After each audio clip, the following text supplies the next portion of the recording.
السلام عليكم ورحمة الله وبركاته. بسم الله الرحمن الرحيم. الحمد لله رب العالمين كما ينبغي لجلال وجهه وعظيم سلطانه. الحمد لله الذي هدانا لهذا وما كنا لنهتدي لولا أن هدانا الله. حمدا كثيرا طيبا مباركا فيه. اللهم صل وسلم على عبدك ونورك سيد المرسلين شفيع المذنبين إمام المتقين سيدنا وسندنا محمد النبي الأمي الأمين وعلى آله وأصحابه وأنصاره وأتباعه أجمعين. لا أسألكم عليه أجرا إن أجري إلا على رب العالمين. اللهم وفقني لبيان ما يحتاج الحاضرون إليه وما يصلح أحوالهم. إلهي أنت مقصودنا ورضاك مطلوبنا فأعطنا كلنا محبتك ومعرفتك. بيك باك الله تبارك وتعالى هما نذن طاعات عبادت لنذي صالح أمل لنذي خداي چين اترشق لنذ ومحبت لنذي والتمام دعاء خير لنذي لطف كرم بلا قبول دبتا همان ذا إيلون إتشرين دوس يارن قوم خيشن إناتان أغلغيدن دنيا وآخرت سعادة وننمك يدعاقلق بإذن إن شاء الله. خداي تعالى يوردمذي parahat edip vatanımız emniyet bolup ulamalarımız ve milletimizin ağzı birliğine dinimiz, dünyamız abatlıkta yaşayalım inşallah. İnsanların yaşayışında, akıllan ve fikirlen köfeleyin zamanında insan özünün bir kaptalı periştediğini yadından çıkaran zamanında, insan özünün asmallarda aylant bölümlülüğünü yadından çıkaran zamanında, insan özünün heyvandan farkı fakat keplep birin dilini ve kompüter oynap girmeyinne mukadif birin zamanında özünün hoşluğunu, özünün saadetini, özünün gününmegini beyik Allah Teala'nın rızayetinin eteğine ve Resulullah sallallahu aleyhi ve sellemin mübarek sözlerinin eteğine ve onun mübarek yaşayışlarının eteğine ve yaşayışlarından ders almalılığının eteğine deyip de bir ulukan mübarek celesage nesip etmek mutmain mol ulukan bir nığmat nesip ettiğidir. Huday Teala hemmeğiniz dünya ve ahiret saadet versin inşallah bererdem erhamur rahimindir. Geçen heftelerde büyük pek Allah Teala'nın köklemeği bile Ahzab cenginin cengi Handak savaşının bir neçe gürrünleri tahaddi yetipti. Näme haddi yetipti? Jari çukuri handağı qazıp bolupdylar ve kafirler de 10.000 nefer olup Medine-i Münevvere'ye yaqinlap gelýärdiler. Ve Medine-i Münevvere'nin içinde yaşap bilen kafir Yahudiler da Peygamberimiz bilen ozul wa'deleri varmış, bir-birini degmildälip olar da wa'dany bozdular. Yani inni Medine-i Münevvere'nin öz içinden näçe 100 yani Yahudi kafir turjak. Anırdan 10.000 nefer gelýär kafirlerden. Peygamberimizin sahabaları da bolsa 3.000 nefer. Aham Peygamberimizde hükümet ya tamam çağılar ve zinhanalar bir qalan içine salmalı. Aham bir qatı qiyinçilik ýagdaýyň içinde Peygamberimize habar gelýär ki Yahudiler Medine'de yaşayan Beni Qurayza taifası wa'dany bozup ol kafirli bilen ağzı birikdiripdir deyip Peygamberimize habar gelýär. Mani Hazreti Ömer'ül Faruk radıyallahu anh Resulullah canın yanına gelip ya Resulallah belagani enne Beni Qurayza qad naqadatil ahda. Ya Resulallah, bir gurrüňe iştýän dipdir. Medine-i Munawwaradäki Beni Qurayza taifasy biz bilen aradak wädäni bolup kafirle bilen birleşipdir diýip bir gurrüň ma işitdiňmi diýipdir. Oham Peygamberimiz 33 ýaşyň döwründäki jawan sahaba Hazreti Zübeyir ibnul Awam radiyallahu anh cennet bilen buýşlanan sahabalaryň biri şonu ogrinçäçikden gördü bir habar ally gelipdir. Oham ogrinçä bar dipdir. Aya şolar wädäni bozan adamlary meňdiýämi bolup duran ýagdaýlary. Oham bir jawan sahaba Resulullah'ın şagirdi Hazreti Zübeyir ibnul Awam radiyallahu anh ogrinçäçikden barıpdyr. Öwürlik gelip Resulullah sallallahu aleyhi ve selleme aýdypdyr: "Ya Resulallah, ra'aytuhum yuslihuna husunahum ve yudarribuna turuqahum ve qad jama'u maşiyatahum." Olary gördüm, qalalaryny, döwrewnek diwarlaryny gaýymlapdylar. Jengden çirim yollaryny teýýarlapdylar. Uloglaryny, atlaryny, diýelerini ýygnapdylar. Kafirlere arka bolmagy meňdiýä bolup durşulary diýipdir. Aham Peygamberimiz sallallahu aleyhi ve sellem iki däne Sa'd ibn Ubada ve Sa'd ibn Muaz radiyallahu anhuma şolary iyi beripdir. Barsyzy açyk bilip gelinşini, ozal wädeleri ba, ozal kağıda ýazyk garardatlary ba, kafirli bilen agdy birikdirmeli däl, biz bilen agdy bir bolup ýaşamaly, açyk billäň gelin diýip Beni Qurayza taýfa Peygamberimiz iki däne Sa'd sahabalar iyi beripdir. Olar da jawan sahaba. Sa'd ibn Muaz 37 ýaşyň döwründäki, Sa'd ibn Ubada o da 40 ýaşa ýetmedik jawan sahaba. Olaň ikisi iyi berýär. Oham Peygamberimiz aýdýar: "Bardan açyk gurrun edin, Medinede ýaşaýan Yahudiler bilen wädäni bozan bolsalar, gelip biziň aramyzda qyýgyrma, maňa ogrinçäden düşündiräge wädäni bozdular" diýip, musulmanlaryň ýürekleri gorka düşmesin diýip. Emme ýok, öňkü wädelerinde duran bolsalar, açyk gelip qyýgyrdaýdagy. Oham olar da barýar, Beni Qurayza taýfa Yahudilaryň üstüne olar aýdýarlar: "La ahda beynana ve beyne Muhammed, fewaqa beynehuma el-muşahtama." Sallallahu aleyhi ve sellem. Olar aýdýar, biz bilen Muhammedin arasynda wäde bolmazdy. Wäde biziň aramyzda gurrun bolmazdy. Yani biz wädäni bozduk diýdikleri. Oham olar Peygamberimize gelip habar berýärler. Olaň aralarynda bir galmagal bolýar, Sa'd ibn Muaz da olar da biri-birine bir söýüşip galmagallaşýarlar. Aham ýygyny öwrülmeli bolýarlar. Aham gelip Peygamberimize habar berýärler. Aňyrdan 10.000 nefer gelýär. Medine-i Munawwaraň özi hewre gorkuda kynçylykda bolupdy. Aham jawan Zübeyir ibnul Awam 33 ýaşynda sahaban ogrinçä iberdi, görse wädelerini bozupdyrlar. Soňra ýene 40 ýaşa ýetmedik iki däne jawan sahabalaryny iberýär, bardan açyk gurrun edin diýip. Olara da belli bolýar ki olar wädäni bozupdyr. Inne naqat ştada qawi mudiriyet gerek. Naqadar Resulullah jana kynçylyklar düşüpdir. Aňyrdan gelýäniň özi qaýgy bolup öwlerini zargadyp goýdular, peýda diýip çukur gadyp goýdular.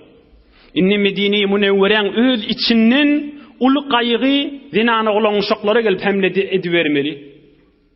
Aham Resulullah sallallahu aleyhi ve sellem fa arsala fil waqti Selmet ibn Aslam 30 ýaşa ýetmedik jawan sahaba 28-29 ýaşyndaky Hazreti Selmet ibn Aslam diýen jawan sahabasyny 200 nefer serwat sahabalar bilen bardan bu husus giýjelerde ta daňa diýençe Medine-i Munawwaraň içinde fakat aýlanlaň durun. Allahu akbar, Allahu akbar, Allahu akbar, Allahu akbar diýden fakat Medine'de aýlanlaň durun. Ta biziň şol Yahudilerin öwlerini de amade giyimiz ba, çağalara, zenanalara gelip dofulamasalar deyip 200 nefer iyi beripdir. On iyi yandan Hazreti Zeyd ibn Haritha Kur'an-ı Kerim'de birce sahaban adı var. Felemma qada Zeyd şol sahaba. O da 40 yaşı yetmedik cavan sahaba Hazreti Zeyd ibn Haritha onu da Peygamberimiz 300 nefer edip olur diye iyi beripdir. Siz de Medine-i Münevvere'nin içinde aylanın deyiptir. Allah uludur deyden kıygırdan gelin deyiptir. Ta oli Medine-i Münevvere'nin öz içindeki Yahudiler zinan oğlan uşaklı ki kalan içinde şolara barp hamle damasallah. Sizin evinizi durmağa da amadegimiz badip bütün Müslümanların atlarına şu 500 Müslümanı verip fakat Medine'de aylandan durun deyiptir. Peygamberimizin sallallahu aleyhi ve sellem yuvaşlıktan üstüne kıyınçılıklar düşüp geliyen yağdayları. Özünüz fikredin men mün üstüne durmayın. Eniden onu ver şol kıyınçılıklar bilen geliyor. Mekke-i Mükerreme'de 13 yıl näme gülleri görmedi. Medine-i Münevvere'ye gelip inni diyoru minnip duran sahabalardan doğulu yağdayda yine de dünyanın kıyınçılıkları başından ayrılmanı. 57. yaşında mübarek sallallahu aleyhi ve sellem oham qavi müdiriyet idare etmek bilen özünü yitirmeni hem sahabalarını ve hem sidenanı olan şokları saklamak olan yüreklerini korka düşmezliği yanık 500 tane sahabanı 200'ünü öz başına 300 neferi de öz başına Medine-i Münevvere'de aylanı verin deyiptir. Yöne ştada bir 5 dakikalıkta olsa cavallıktan çürüyüm insanın yaş vaktinden çürüyüm inşallah 5 dakikadan kendi geçirmelerin bir esasi bilmeli bir görürün ma. Ey mümin, Müslüman, cavan dost. O da neyme bir fikret göreyli bir şuurun içinde Peygamberimizin nihayet kıssaga düşüp duran ya vakti yetip geliyor. Oham evvel kimi iyi verdi? 33 yaşındaki sahabanı iyi verdi. İnsanın bir cavan vakti. Sonram kimi iyi verdi? Sonram 37 yaşındaki cavan sahabasını iyi verdi. İnsanın cavan vakti. Sonra kimi iyi verdi? Sa'd ibn Ubade 40 yaşı yetmedik cavan sahabasını iyi verdi. Sonram kimi iyi verdi? Selmet ibn Eslem 29 yaşındaki cavan sahabanı 200 neferin başı edip iyi veriptir. Sonram kim? 40 yaşı yetmedik Zeyd ibn Haritha radıyallahu anhum bir de 40 yaşı yetmedik bunu da 300 nefer edip iyi veriptir. Şulan himmeleri näme yaşta? 40 yaşı yetmedik cavan oğlanlar da. 40 yaşı yetmedik cavan vaktlarmış. Nämeden çüreyim? Haysi vakt? Cavanlık diyen vakt. Cavanlık dediği iki eciliğin arası. Adam oğlun vaktinde da yarar mı? Yaramaz. Qarriyanna da yarar mı? Yaramaz. İki eciliğin arasındaki dayavlıq. Ohum ulamalar bir görürün aydiye. Ey mümin, Müslüman, cavan dost. Şunu ihlas bilen kulağız. Hacı de muhterem yaşlı. Oğul gıyıl içerindekileri düşündüreyliğin şu ürünleri. O da näme? Cavanlık vaktına insanın kudret bedeniyeti, özünün gücü bağ vakti, ruhiyesi kavi, cismi de kavi vakti. O bir belli bir zat. Ama şu insanın cavan vaktına mesela bir günaha hamanı öğrenişiptir. Bir haram işleri öğrenişiptir hamana. Ama cavan vaktinde men şun ayrayın nite başarıya. Nämeden çüreyim? Gücü var bedeninde. Nämeden çüreyim? Ruhiyesi kavi. Edeyin diyenden sonra ediye. Nämeden çüreyim? On içindeki haram zat hadir kök tutup bilmeye hiç vakta. Näme deyip? Hadir 1000 yaşı 40'dan 50'den geçen. Özünün gücü var ve içindeki öğrenişen zatı da 1000 içinde kök tutanak. Ondan çüreyim gözlep görün bir cavan oğlan qowy işetmeli olsa yaşıldan övdedir. Nämeden çüreyim? Kudret bedeniyeti var basmırak etip bilye. Ve bir zatı etbereyin nitede dayavraktır basmırak etberip bilye. İmma insanın yaşı ulolsa, imma yaşı ulolu verse, insanın bedeni kavi oliyamiye, ecid oliyami. Ecid oliye. Ruhiyeti zayıf oliye. Öz bedeni zayıf oliye. Ol ediyen haram zat, öğrenişen zatı da mun yüreğini, bedenini kök tutuyor. Ayrayın neyse, gücü yok. Ayrı neyse bedeninin gücü yok. Yaranak. Onun evine durup bilenak. Ödünün öğrenişinin adına. Onun men beraberine fikri deyin neyse de ruhiyesi yok. Ondan çireyim insan ödünün cavan vaktına, ödünün yaş vaktına, ödünün diyen gününe qawiş edeyin neyse de başarı yarraktır. Yaşula nispeten bir haram işi etbireyin neyse de başarı yarraktır. Yaşula nispeten. Şehiften içine Hudaý için, Allah Teala'nın rızayeti için men nipirin cavan oğullardan näçe hanefer, näçe mescide gelip, hücreye gelip men Hudaý için teslim tuttum Allah Teala'nın aşkına girmeye deyip mert bolup aydiye. Aya şu vurunlar 50 yaştan geçen adamlardan tafılyam. Näme deyip tafılıp bilmeye? Kudret becenisi ve ruhiyesi yok. Emma cavan oğlan men başarayın niyeti, edeyin niyeti, eyni aydan kefişi. Ahuncan men teslim inni tuttum menni. Näme deyip şikefe olğan adam aytıp bilmeye? Ruhiyesi yok, bedeninin de gücü yok. Şula bir hakikat gördüm. Şula bir görünüp duran ýagdaýlar. Imma adam ulandan soňram öde bir zeif bolýa, öwrenşen zady günäsi de gawy bolýa. On aýryň niyeti köküne güýji ýetenak. Zory ýok sogurup çykarmaga. Imma jawan wagtynda güýji bar, ol günäde häzir kök tutmaýa. Yok, bana kök tuttu, men aňryk yetdim diýdi kök çanak, onu sogurup çykaryp bilýär. Geçen hefteki Hazreti Qa'nabi radıyallahu anh yanak. On mert bolup öwe düşüp bilýär. Ondan çyryň Peygamberimiz sallallahu aleyhi ve sellem'in aýdypdyr: "İgtanim şababaka qabla haramika." Bizden çyryň aýdypdyr: "Ey jawan dost, Rasulullah jan aýdypdyr: "İgtanim şababaka qabla haramika." Ey mümin musulman, jawanlygyň wagtynyň gadryny bil, garryma kaň diýipdir. Güýjüň maşymar. Dünýä boýunça gözläp görüň. Haýsy bir şahsy we döwleti zatda insan garryandan soňra istihdamlyga kabul edilýär. Haýsy bir musabaqatda garrylardan çyryň wagt goýulýar. Haýsy bir oturşyklarda insanyň bedeninden we güýjünden we faaliyetlerinden istifade etmeli bolanlaryna aya ýaşuly bolandan soňra on bazı şesset gapdyrlygy ýalymy orta salynýarmy? Dünýä boýunça bir gözläp görüň şunu. Tamam insanyň jawan wagtynda istifade edilýär. Tamam insanyň minniýän wagtynda istifade edilýär.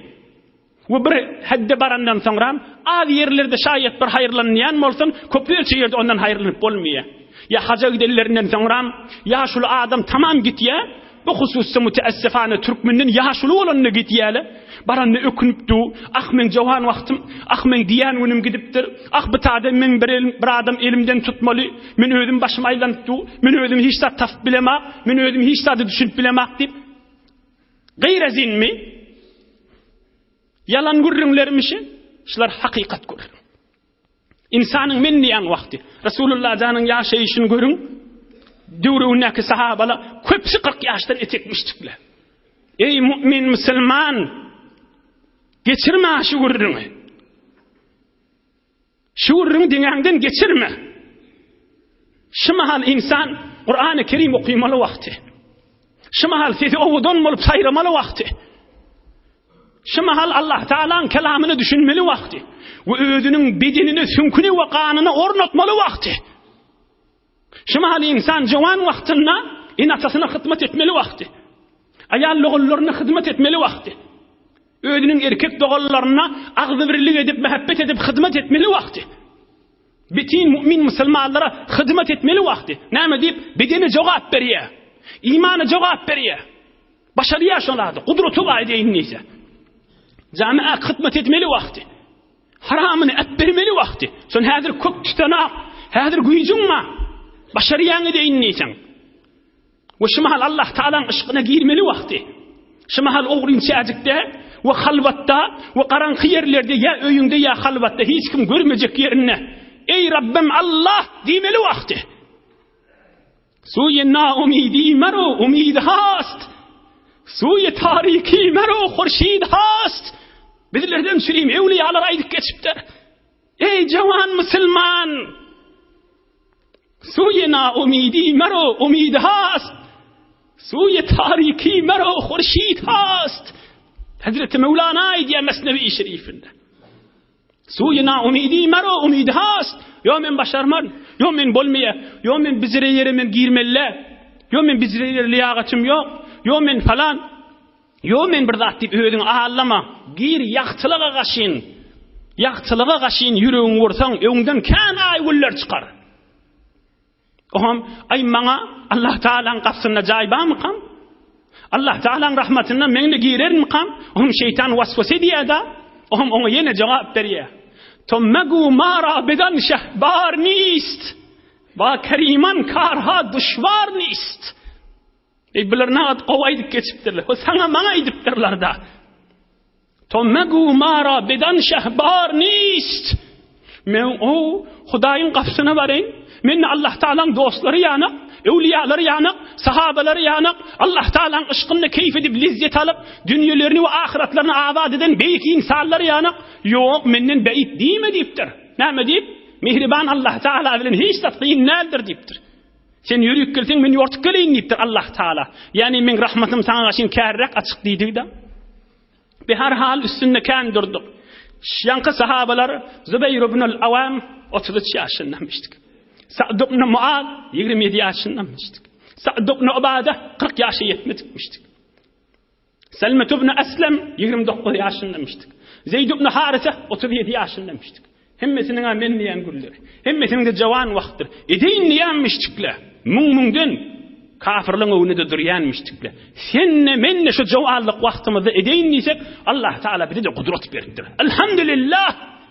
Hudaýa köp şükür. Edeýin diýsen güýjüň bardyr. Der kudaki pasti, der jawani masti, der piri susti, key Hudara peresti. Hasan Allah Taala ışkyna girme. Hasan Allah Taala muhabbetine girmeli. Hasan Allah Taala nurunyň etine girmeli. Şuma hal wagt şoma. Ay 40'dan soňram, hay 50'den soňram diýip ağlayan adamyň kefine girme. Hudaý üçin sana nasihat aýdyp duran türkmen doganyň kefini kulak as Hudaý üçin Resulullah'ın sözlerinden, Allah Taala'nın kelamından, ewliýalaryň sözünden sen hyzmatyny ýetiripdi. Tutsaňa uçarsın. Emma gereýliň Resulullah janyň ýagdaýlaryna, jawan sahabalara iş bitirdiler. Hudaý olardan razy bolsun. Razy de bolupdyr da o bolardy. Medineň içindäki Yahudiler wädäni bozdular. Aňyrdan 10.000 nefer gelýär. Gelip Medine-i Munawwara Uhud dagyň gatlarına gelip gonypdyrlar. 4.000 nefer Qurayş Resulullah'ın taifasından 4.000 nefer Qurayş Resulullah'ın özünün taifasından Medine'ye gelip Muhammed öldürecek deyip tuğla, Medine'li adamları da biz saklayacak deyip tuğla. Muşudur şu ders yöne geçeyin istinler. 6.000 nefer de Qatafan taifasından 10.000 nefer var. Gelip konup-dırlar. Hazreti Ebu Bekir Siddiq radıyallahu anh aydiye onlar gelip konandan sonra vakt dağın üstüne çıkıp şol qalany özerdim deyipdir. Haysi qala? Oğlun şol koyan qalamydy. Bu tarapdan 10.000 nefer geldi. Medine-i Munawwaraň öz içinde de 500 nefer iyi verildi de onda da şu oğlun şol var doflup dargatçakla ýanyk bolup dağın üstüne çıkıp özerdim. Görsem şu denan oğlun şokly qala hiç tat bolmandyr. Elhamdülillah dip ýene dağdan ýere düşerdim deyipdir. Beýik defeden. İnhem bir de ikilenci gıyınçılık. Kafirli ondan geldi. Medine'nin içindeki Yahudiyle de turdular. Onlara koşulacak bolup. Üçüncüsü. Bir Müslümanlığın içinde münafıklık aytadan gürrün maşlaptırlar. Kur'an-ı Kerim'den okuyup verin. Euzu billahi mineşşeytanirracim. İz câ'ûkum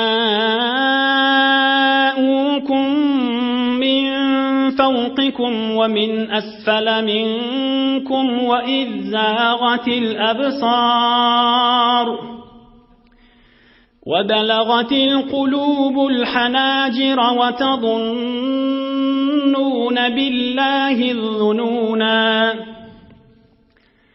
هنالك ابتلي المؤمنون وزلزلوا زلزالا شديدا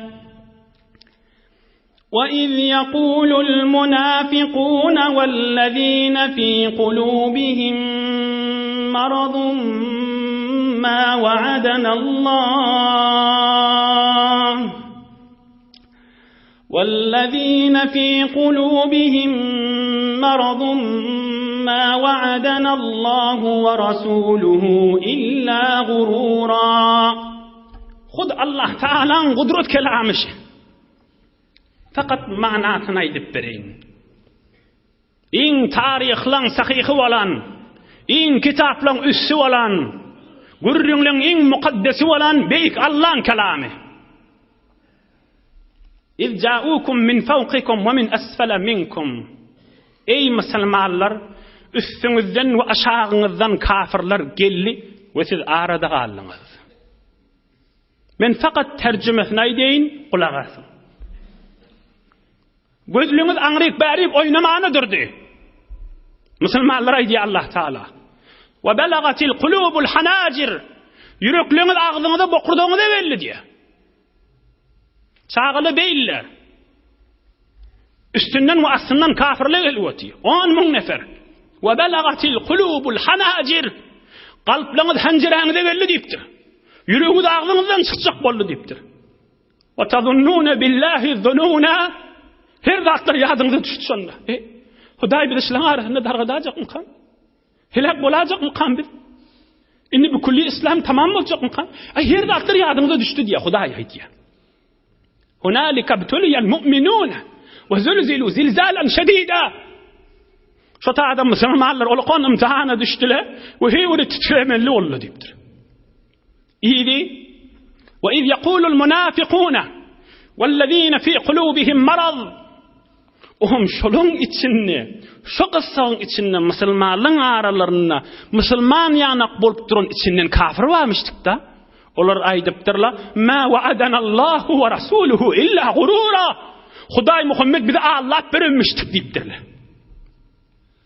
Huday Muhammed, Huday Allah Teala ve Muhammed Resulullah diýýär bize Allah verilmiştikler. Bu 10.000 nefer bir Medine'nin içindeki bolmadı ki deyip bular da Müslümanların yüreğini oynamağını dörttürler. İyidi. Ve iz qalet taifetun minhum ya ahle Yasrib la muqama lekum farci'u. O münafıklar oğruyunca Müslümanlar aydıptırlar. Bu taifetin cayınızda yürüyün kaçayılın Muhammed'i koyup deyiptirler. Şol arada 3.000 neferin içinde ha. Oham aydıptırlar. Yakuluna inne buyutana avra. Oham peygamberimizin yanına gelip aydıptırlar. Ya Resulallah bizim öyümüz döv gençlik yerken kafirli oğlun şoğumuzu varar. Öyümüzün zatlarını alar. Bir de icazı versin bir de şu oğlun şoğba. Bir de öyümüzün zatlarını saklacak deyip yalandan kefa edip şu darı diride peygamberimizin icazı alvatıyla gidecek bulup. Yani kafir münafıkla. Huday nâme diye. Ve mâ hiye bi avra. Ağlıya dili öylür qaimdi diye. Yuridune illa firara. Cengden kaçıp otuyla bula fakat diye. وَلَوْ دُخِلَتْ عَلَيْهِمْ مِنْ أَقْطَارِهَا ثُمَّ سُئِلُوا الْفِتْنَةَ لَأَتَوْهَا وَمَا تَلَبَّثُوا بِهَا إِلَّا يَسِيرًا. Yani ayetin iyidaha. Hayti surada Suriye Ahzab'da. Doğruş suran görürüm. Huday nâme diye. Şu münafıklara kafirleri üstüne gelip basıp bol kafir boluysa bolya biz olur kafir deyip aytacaklar şöyle diyor. Evlenmeyen kafir olacaklar şöyle diyor. Yok biz Müslümanlar deyip aytacak diyeler şöyle diyor. İnhe bir de 3. Müslümanlığın ismini için kıyınçılık boldu. Anırdan gelen 10.000 nefer Medine'nin içinde kafirlerde turdu. Münafıklar da bir de küçük, bir de icazı versen beyttiler. İnne Müslümanlar nimetiptir. Mert bolan sahabalar nimetiptirler. Dayağı duran Resulullah'ın arkaları nimetiptirler. وَلَمَّا رَأَى الْمُؤْمِنُونَ الْأَحْزَابَ قَالُوا هَذَا مَا وَعَدَنَا اللَّهُ وَرَسُولُهُ وَصَدَقَ اللَّهُ وَرَسُولُهُ وَمَا زَادَهُمْ إِلَّا إِيمَانًا وَتَسْلِيمًا. Hudaýyň kalamışy. Emma mu'minler, imanly kaýymlar, kamil adamlar beýlän gözäpdirli 10.000 nefer öti. Beýlän gözäpdirli Medine'den turupdy. Münafıklar da beýdipdir. Bular aýdypdyrlar. Allah'ın beren wa'desi şitayi, bizim mert bolup durmol yerimiz şitayi dip imanlar coşup artıp ettir bilen. Bilen imanlar coşup artıp ettir. Ne hatta kıssanın içinde, ne hatta kıyınçılığın içinde başa düşenini görmeliler deyiptirler. Ne olsa şu olsun deyiptir. Vakti ki Muhammed Habibullah'ını saklamalı, vakti ki Resulullah'ını saklamalı, vakti ki din-i İslam saklamalı, zehirlerini her zat gele kana yine de qaim durup Allah'ın veren vaadesi, Resulullah'ın veren vaadesi, Allah da doğru aytti, Resulullah da doğru aytti, bir de imanımıza kamil aytti deyiptirler. İblan imanlarını nihayet kıssaqda ha Resulullah'ın bar utundurmanlarla. Hansen Muhammed Resulullah'dan bir dua etti dargatta diýmändirler. Hansen Hudaýyň ýanyna ulkan keramatyn ýokmy? Bular näme olungsamy, näme boldy? Biz näme boldyk ya Resulullah diýip bartat bidat etmändirler.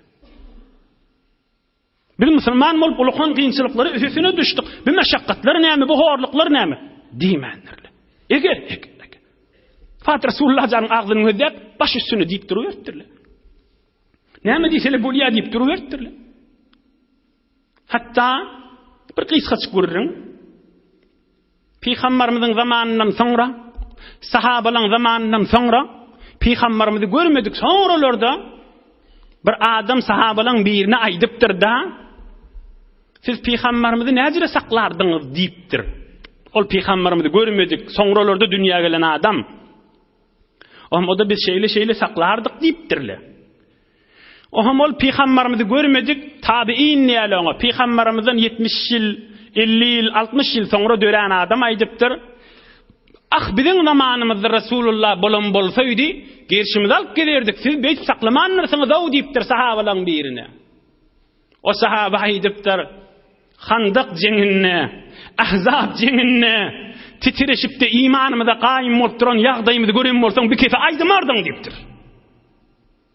10 000 nefer aňyrdan gelip münafıklar gurrun tapıp duqa, Medine'nin içinden bozgoklatıp duqa, daýawdyryp Resulullah arka bolup duran ýagdaýymyzy gören bolsaň bir kefe aýdymardyň diýipdir. Ýöne giň ýerde kynçylyklar görmäni adam agdyna gelen zady harly ýa-we gurly ýa-we aýdýada diýipdir. O biziň kynçylykdaky ýagdaýlarymyzy gören bolsaň bir kefe aýdymardyň diýipdir. Handak jeňindäki kynçylyklar ýa açyk Qur'an-ı Kerimden okuyup manalaryny aýdyp berdik. Kimma? Resulullah wa kim sahabalar, yani şu yerin yüzün defelep birin bihtirin insanlar ha. Yani tamam evliyaları yüşürsen bir sahabak yetmeyen adamlar ha. Başlarında da Muhammed Resulullah wa awwalin ahirin yerin yüzün defelerlen en bihtirini wa. Näme maşakkatları görmänni. O şu maşakkatlaryň içinde şikayet etmäni, itiraz etmäni, zeyrenmäni. Ay bolmaýar kibi, men namazdan sert boldum, men Hudaýdan sert boldum, men dinden sowydum diýmäni mert bolup geçen adamlar öýdi. Eger bir adam çyndan şu dünýede gülüp geçmelen bolsa, we kynçylyk görmeli bolsa, Hudaý şulary bererdi. Emma bizleri olakan dersdir bitaý dünýäň içi. Bitaý imtihan jaýy. Bitaý baýat ruhiyana ve bedenine içeriğinden, erheleyden, enatadan, hemsayadan, usta şagirtten ve yadında yok yerinden kynçylyklar bayat görüp geçirmelidir. Ya da yegen, ya içeriğin ya daşarığından, ya müşteriğin ya satyan adamlardan hulası bir kynçylyklar geçirip de tahammül edip geçirmelidir. Ay ahiret derejam bolar da deyip. Hudaý üçin yanka adamlar bir ulkan dersdir. Ohan bir münafıklar icaz alıp gitti. Kafirler de inni emeden geçecek bolýar. Gelip görsele Medine'ye girecek bolupdyrlar. Görsele ölerini ulkan jarwa. Ulkan çukurwa illi. Aslında geçip boljak der. Mun odal hesabyny çeken akly bula. Bula ýatlaryny, oýlaryny ýok, öwlerini jarwadyr diýip. Arap bütün Arap milletinin içinde bizirik bir bername ýok ki şäheriň daşyny gazyp goýsalar. Aýdypdyrlar içinde bir Fars yurtdan bir adam maşan nazarı aklı olmalı deyipdirler.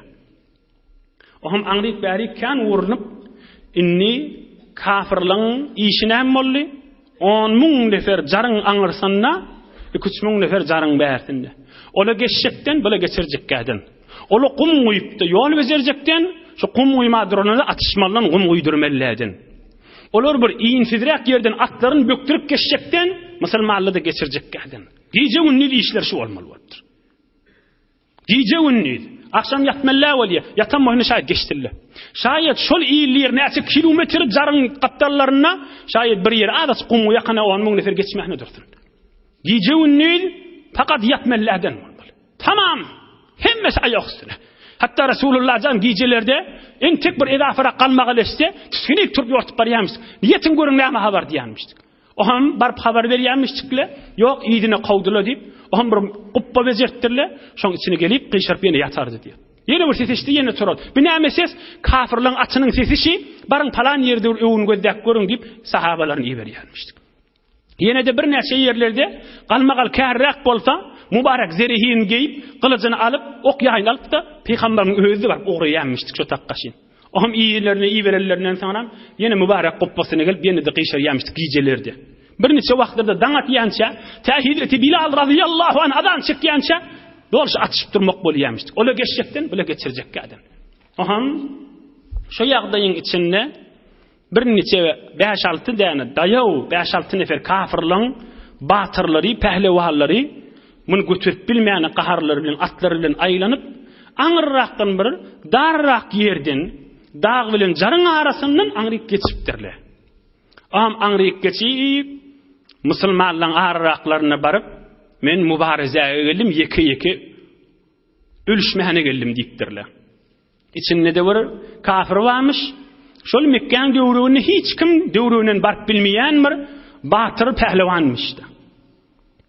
Aham Hazreti Ali'ül Murtaza radıyallahu anh 30 yaşa yetmedik cavan sahaba. Ya Resulallah bana icazet ver men uğrayın şuna deyiptir. Peygamberimiz keplemendir. Aham ol kafir yine de aydıptır. Her kim çıkacak bolsa gelsin men mübarezeye geldim deyiptir. Aham ikinci gede Hazreti Ali Murtaza radıyallahu anh ayıptır. Ya Resulallah bana icazet ver men marayın şuna deyiptir. Üçüncü gede ya Resulallah men marayın şuna deyiptir.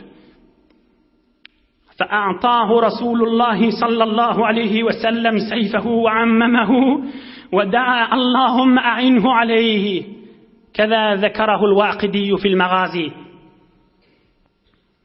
أهم Peygamberimiz Hazreti Ali Murtaza radıyallahu anh yanına çağırıp özünün mübarek kılıcını verip aham Hazreti Ali Murtaza'ga bir selli orap verip oğra ve bismillah deyiptir. Aham Resulullah can dua ettir. Ey bar Hudaya Ali Murtaza radıyallahu anh'u kömek ver şonu helak etsin tarafı deyiptir. Aham Hazreti Ali Murtaza radıyallahu anh yanına çemarap barıp 3 hurrun mağaramızda deyiptir. Ya sen mümin Müslüman mı ol deyiptir. Allah Teala'nın buyruğunun eteğine gir deyiptir. Vazifesini bitirtir din tebliğini. Bu hurrun ağlama deyiptir o kafir. İkinci hurrun Müslüman bolmasan şu jen koy deyiptir. Jen etmeyen sen Mekke-i Mukarreme idine öt deyiptir. Ama kafir aydıptır. Muni kafirliğin Kureyş'in heleylerdi edmer gayratına döger deyiptir. Üçüncü onunla mübarez etmek, tek be tek yeke ve yeke ölüşmek boza gir ortağı deyiptir. Hazreti Ali Murtaza radıyallahu anh. O da atından düşüp, sene maksadım deyadi, semir beter oğlun mu oliyan deyip, ohum ikisi vuruşmağına dörüptür. وسارت بينهما غبار فما نراهما فسمعنا التكبير تحتها فعرفنا أن عليا المرتضى رضي الله عنه قتله. Aham ikisi bulaşmağına duranna kum çıkılan yerle olan son tozan olup asıl adam görünmedi diye sahabalar. Aham fakat doğa adı oturmalı oldu. Çünkü adam görünen akçınne diye. Aham birden şu tozanın eteğinden Allahu Ekber deyik Allah uludur deyip ses eşittik. Aham bildik Hazreti Ali Murtaza radıyallahu anh kafir öldürüldüğünü. Aham bärik tozanın içinden çıkıp kayıttı ve qalalları iyidine qaşin yine de gidip ölülerinin koşullarına koşullarlar. Qis qaragat geçireyin bir sefer gördün inşallah aham tamam eder. Aham anriq barıp kafirler qayta yığınlanıptırlar. Ertisi esasi dofloyliğin deyiptirler. İyide qaytmalardan bolsun deyiptirler. Nihayet gücümüzü koyayım deyiptirler. Aham bir yüzlü bolsun deyiptir. Ya şu jarın içinde qırılık qalayın ya geçeyliğin anlayıp deyiptirler. Fabatat Quraysh yu'abbiuna ashabahum ve hakaza Ghatafan. Hemmesi aham Resulullah canı sahabalarını görürün merttir. Nasihat etiptir. Huda için, din için, Allah Teala'nın rızayı için mert bolun. İnşallah Allah Teala bizim arkamızdır deyip sahabalarını gurrunmedidir. Oham ertisi başlaptırlı qiyinçilik dofuluşup 10.000 nefer olup ol Bani Qurayza da bulara qoşulup 10.000'dan kän bolup hulasa bir yerinin geçecek bolmaly. Ya qummuhmaly, ya içine düşüp geçecek bolmaly, ya at böktürüp geçecek bolmaly, hulasa geçecek bolmaly. Ta ikinni namazda çeli bolmandır. İkinniden meýek beter çallapdyrlar kafirler. Yine bolmandır. Akşam namazın döwründe bir gurrun vardır.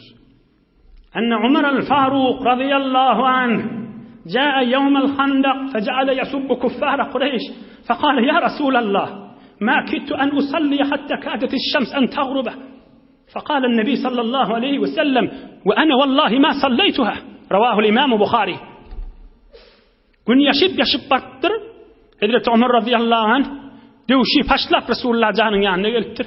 Ya Resulullah ikini okuyup bilmedim deyiptir. Aham Resulullah canı ettir. Men ne okuyup bilmedim deyiptir. Bir kadar kıssaga düşüptir. Bir kadar atışıptır. Bir lehze vakt bulmanlar bir rekat namaz okuymağa cen meydanının içinde. Ve ana vallahi ma sallaytuha. Men ne okuyup bilmedim deyiptir Resulullah can. Ve ana vallahi ma sallaytuha. Aham günne yaştı. Aham birime koşuştu deyiptir. Dofuruşmaklar. Ola her kim geçecekten ne kafirlerden. 3.000 nefer, 10.000 neferden kän hatara. Atmalı, daş vellemeli, her nametmel geçirmelerden solar. Umuydurmelerden. Geçip bar yasa şu gurrunun üstünden. Oturup, gözlerden yaş aktırıp, der salıp oturmalı gurrunlar ha.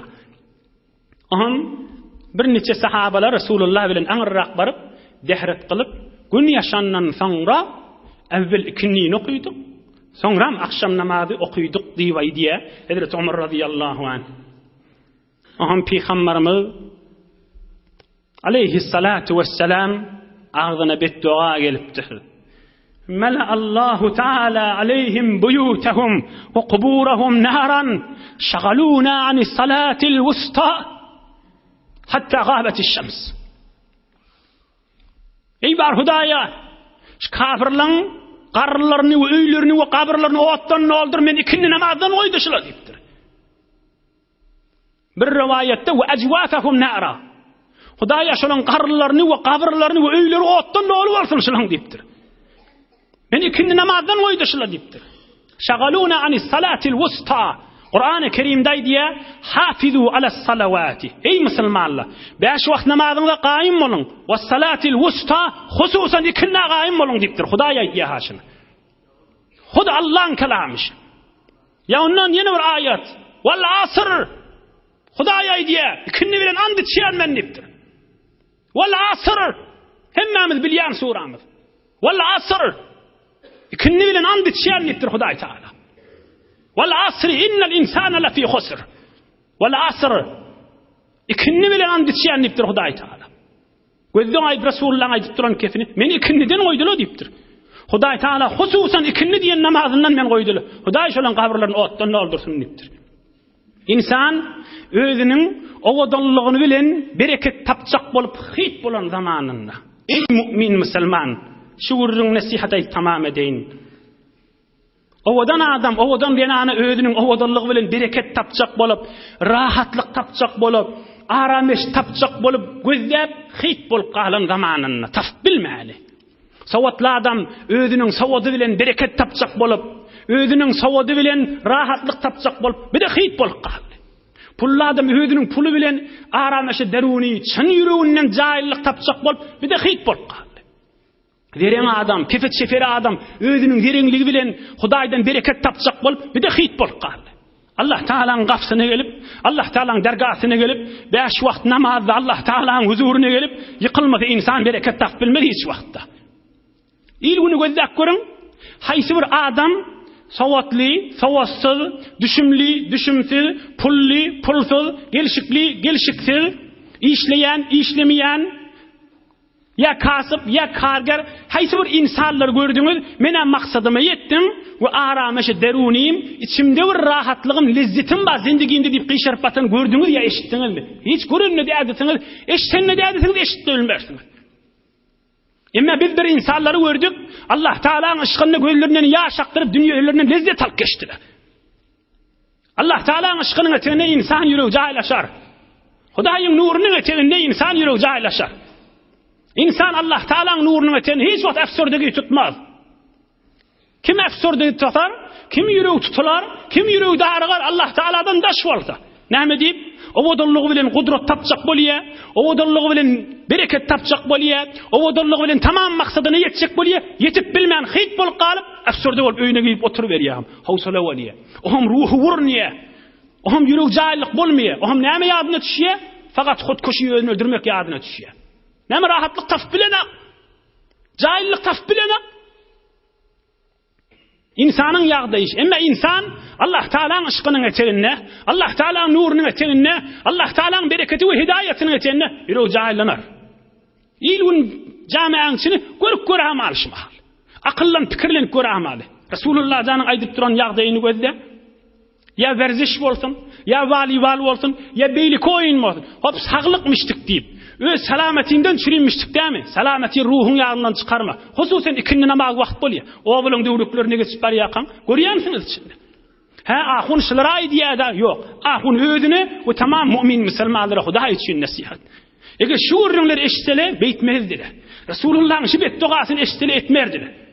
Namaz wagt bolly, Allah Taala'n huzuruny baryp araslan namaz okyp, ýene de özüniň saglygyndan sürin barmagyň näme aýbu eşkaly bar? Eger şey istele zindigilerini bereket tafardılar. Onu etmeye, özüne agran bilye, onun için öýünde bereket tafanakda. Onun için oğlun şoğu bilen mıdan bir bereketçilik da öýü. Şular bir görünüp duran ýagdaý, bir de Rasulullah janyň mübarek görünümdir. O da wal asryň görünümi. O da Rasulullah'ın duasynyň görünümi. Allah Taala kalplarınızı, yüzü gözlerinizi, öýlerinizi nur imandan dolasyn inşallah. Hudaý Taala özüniň we dostlarynyň mehabbetinden aýyrmasyn inşallah.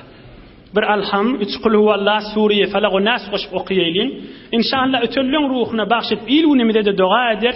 Inni kehfti Rasulullah janyň gürrüňden ýygyny alyp gidersin inşallah.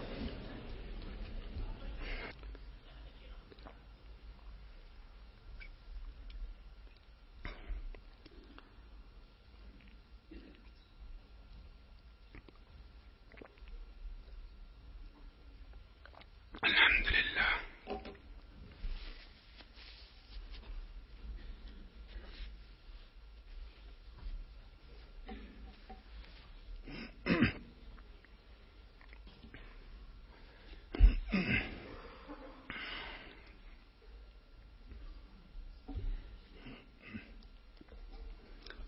Hüseyin Can Ahun muezzin ilahi amin.